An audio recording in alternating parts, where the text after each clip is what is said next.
Hi, I'm Jacob from Warren. When we want to know how much energy our homes are using, it always comes down to three factors, which we call the energy equation. Those three factors are the house shell, the house systems, and the occupant behavior.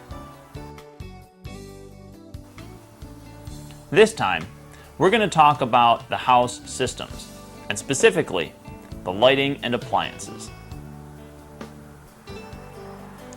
When we look at the things in our home that use electricity, we run into one problem. We generally don't get any control over how much power they use. That's set at the factory. I don't get to go up to my television, for example, and say, I love this show. I'm going to crank it up to 600 watts. It just uses however much power it uses. The main time we get to control how much power something uses is when we buy it, because that's when we get to choose which item we're going to buy. Here's the key. Anything you buy that uses energy actually has two costs. There's a purchase cost and there's the operating cost. How much does it cost to power that thing? In some cases, the operating cost will actually far surpass the purchase cost over several years, and yet most people tend to ignore it.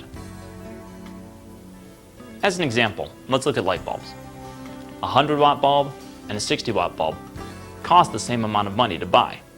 But a 100-watt bulb uses almost twice as much power as a 60-watt bulb. What that means is if you're using that light for about 3 hours a day, the 100-watt bulb would cost more than $4 on your electric bill than the 60-watt bulb would. So you want to make sure you use the right light for the right situation. Another example of using the right light for the right situation is the bathroom or hallway. If you keep an overhead light on at night, try switching to a night light instead.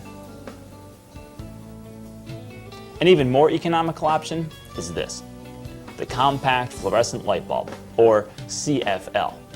Now the problem some folks have with this bulb is that it costs about $5 for a single light bulb, though you can often get it cheaper if you buy several in a pack.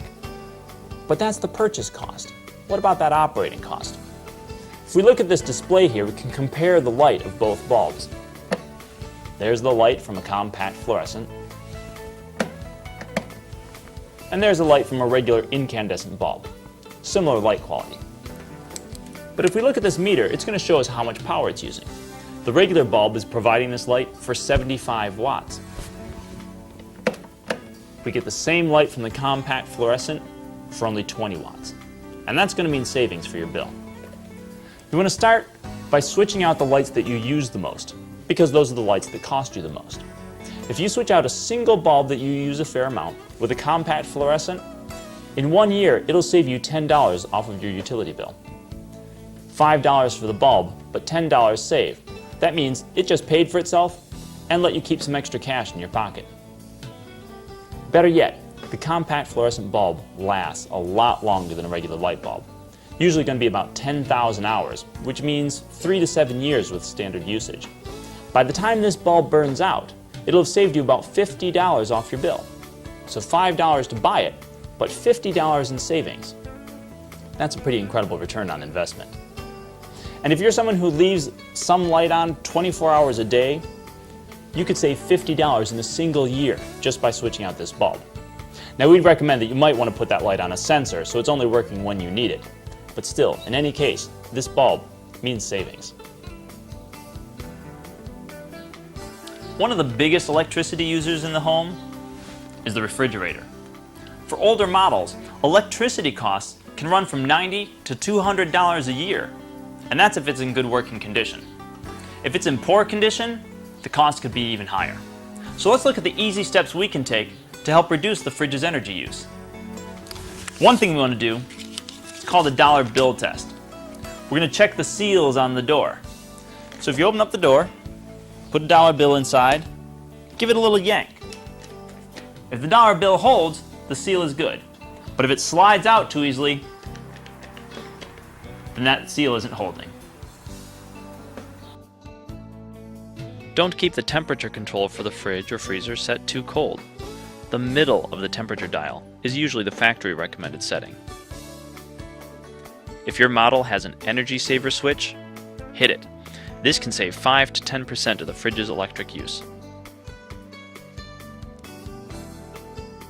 If you have a fridge from 1992 or earlier, you may want to consider buying a new one.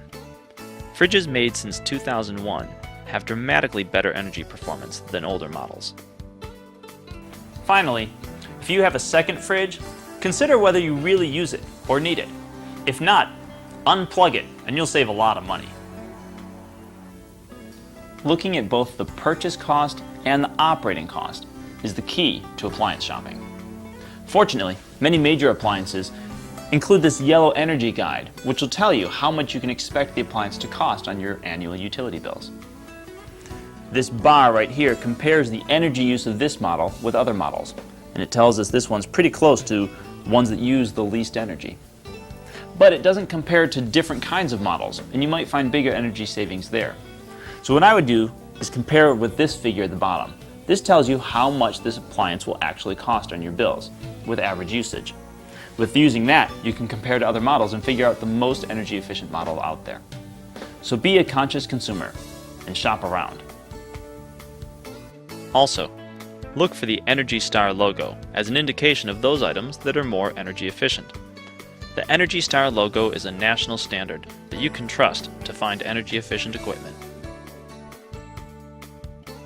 So remember, compact fluorescent light bulbs are an excellent way to save on your energy bill, and you should use them in place of the lights that you use the most. Also remember to use the right light for the right situation, such as putting a night light in the bathroom at night instead of using an overhead light. You should also maintain your refrigerator well, and unplug any second fridge or deep freezer that you don't really need. Finally, shop for energy savings. And don't forget to look at that operating cost in addition to the purchase cost.